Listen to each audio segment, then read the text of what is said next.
Qiniseka mfowami Velasi nokuphaphatheka ngathi igundwane liphuma empusheni. Naku la sikhona. Bafowethu ngisacela ningilalele ningiboleke indlebe kunayo inkulumo yami emfishane. Semningi imbono eyahlukahlukene noma sebabaningi abantu abamnyanyayo usiqiniseko abamzonda lokho angempela abanye bamfuna efile abanye bafisa ukushikumbeka isandla bahlulwa yiso ke mhlawumbe isima ngazi. Ngizophawula ngevideo kaBaba uBhekumuzi ayipostile lo mfo yomuzi wakhe ihlukene imbona lapha abantu bathuka inhlamba bethu seyaphapha noma ukuphapha wakhe sekusezingeni eliphezulu noma uzama ukuhlekisa nokwenza ini nakho konke lokho abakubonayo abantu ihlukene kakhulu imbono kodwa nje iningi liyagxeka. Bafowethu inkinga awukwazi ukuyilungisa ngenye inkinga. Yabo ngenye inkinga. Mangicabanga kule video efakwe usiqiniseka inhloso yakhe bekungekona ukuhlekisa nokuzama ukwenza mhlawumbe into ezotrenda mhlawumbe kabi noma ibukeke kabi. Bekungekona lokho kodwa mhlawumbe uthintekile umfowethu wayesecabanga ngendlela acabanga ngayo kodwa ebukisa idelihle. Bafowethu baningi abantu abangawazi umuzi kaBaba uBhekumuzi nami uqobo bengingawazi. Abasemandleni iphathimandla izikhulu. Engicabanga ukuthi ke mabe ngabona le video izikhulu ezifana noBhuti uGay, oBhuti uMavava, obaba mhlawumbe umcineka abantu abasondele kakhulu emculweni noma abacula abanamandla abafana noKhuzani Bongose nomthandeni kwaManqele. Mhlawumbe bengathi babebona le video bese bethinteka. Bethi sibona ivideo enkundleni zokuxhumana. Sengicela ukuzophosa nawo umnikelo ukuthi kena alivuke ikhaya kaBaba uBhekumuzi ngoba beyiqhawa sikwazi ukuthi kena umuntu ebesimhlonipha kangaka noma ube negalelo elingaka sibone umuzi wakhe ukanje sicela ukuthi ulungiswe. Sicela ukuthi kena siphose nawo umnikelo livuke ikhaya ngoba lokho esikubona kusiphathi kahle. Ukhona yini umuntu emva kwalokho osayobuya ethi kena siyabonga siqiniseko ngokuveza kwakho le video buka ikhaya likaBaba uBhekumuzi selizothi selinesithuzi kanjani noma sekukhona abantu abakwazile ukuthi kena besukumele phezulu ngalokho bekwazi ukuthi kena bewenza umuzi kaBaba uBhekumuzi ube yikhaya elifudumele njengoba unje. Mangicabanga ngeke kuze kwenzeke lokho. Yes. Kodwa into esijahe kakhulu ukuxeka nokubeka amabala. Uyayibona leyo nto le. Empilweni bafowethu mangabe umuntu ephila kuneside elibi kuneside elihle. Musani ngaso sonke isikhathi ukubheka izinto ngaleli side elibi ngoba umuntu uphila yonke into oyiphuphayo usukuphupha ngokuthi ubheka kwi-bright side ukuthi yonke into yami ngifuna iphumelele. Ngekho umntwana wakho asuke ekseni maye esikolweni wathi mina ngifuna ukufeyila. Akekho umuntu ophuma ekhaya ekseni ethi uyomakethe ufuna umsebenzi ethi ngifuna ngathi ngingahlala ngawuthuli kodwa usuke ebheka okuhle. So empilweni kunamaside ineside elihle nelibi musani ukugxila kakhulu kwelibi.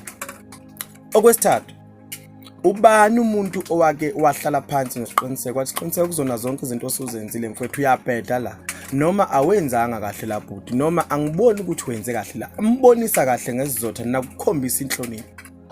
Angikhumbuli ngikubona lokho kodwa into enginokuyibona nifike niphikisane nombono wakhe. Awukwazi ukuphikisa umbono womuntu ungawuhamba uqeda umhlaba. Umbono wakhe awukwazi ukuphikisa umuntu ngoba mawuphikisa vele lokho kuzokwenza ukuthi engaliboni kushiphuthe ebhebhetheke emolento ngoba uphikisa umbono wakhe. Usuke right ngokweside lakhe nawe usuku right ngokweside lakho kodwa ukuze ulungise inkinga noma usuke umbonise ephutheni mtshela ukuthi mfowethu lana ngibona ukuthi wenza kahle ngesizotha ngenhlonipho. Ungafaka amagama anenhlabathi uma ngikuthi yena enkulumeni yakhe besebenzisa amagama anenhlabathi.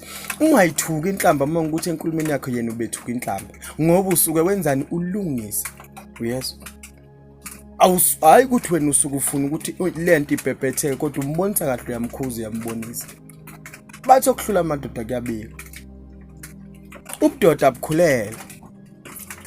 Asibonisane sakhanini. Ungathi wrong noma ngathiwa ngirong kangakanani. Uyabona umuntu makuthiwa wrong. Mangabe usuzoqhamuka usuthi hey wena uyisilima wena uyisidwedwe. Leyo nkulumo yakho noma ingane okwakha ibe nokufundisa okungakanani noma athi ngifundisa kangakanani noma athi ngakhanga kangakanani angeke ngisayizwa ngoba ususebenzisa amagama amabi. Kanti mangabe uthi kena kumuntu uyithoba uzehlisa uyakhona ukuthi umuntu ekuzwe mangabe ukhuluma naye ukhuluma kahle ungabi. Mhlampe kuzona zonke izinto ngabe usekwazile ukubona lo mfo washintsha, angimkhulumeli, kodwa onendlebe ngiyacabanga ukuthi uyangizwa, yabo. Uwrong angeke ulungise ngolong bafana bakithi Khohlwane. Ngeke. Yingakho sinabafowethu abaningi abaphelelwe ikusasa nabaphelelwe ifuture ngenxa yokuthatha izinto othi-ke ufuna ukulungisa uwrong ngorong. Lithi iBhayibheli elinyizwi laphayana, owesifazane wayephingile kwathiwa ongenaso isona kaMgcobo akekho noyedwa ngoba akekho umuntu onguni. Musa kugiya ngomunye umuntu mangabe ebhimbile namhlanje noma ephaphalazile. Ubese wena usebenzisa amagama amabi kuyumthuka usonge usho yonke into ungathi wena ungcono, kanti mawuhlakaniphile uyakwazi ukuhlala naye phansi umbonise kahle ukuthi yazi mfowethu angiboni ukuthi wenze kahle la, uzokuzwa. Sinabantu abasemajele obambe umkakhe Jola wathatha isinqumo sokuthi embulala, kanti ukube kuthiwa bekabheka lento beyibheka ngebright side, eyibheka ngokuthi ngeside elihle, ubezofika ebheka ukuthi nginephupho engifisa ukulifeza, nginempilo engifuna ukuyiphila, nginekusasa elihle eliqhakazile. Mangibulala lo muntu liyaphela lonke lekusasa, kushuthi kuphelile ngempilo yami. Yes. Bezothi mase ecabanga lokho abese thatha isinqumo sokuthi ngiyamiyeka lo muntu, ngiyaphuma futhi kuye ngizogwinya kushisa, ngiqhubeke nalela kusasa engifuna ukulifeza eliyoba lihle, ngiphinde ngimtholo wesifazane oyofezekisa yonke lento engangiyifisa. Kodwa mangabe ucabanga la eduze, ucabangela ukuthi mina angeke, mina ngijwayela kabi, hayi bathi abakagwala bayasinda, kodwa iqhwaga eziningi ayilast bafana bakithi Khohlwane. Onendlebe ungizwile kulungile.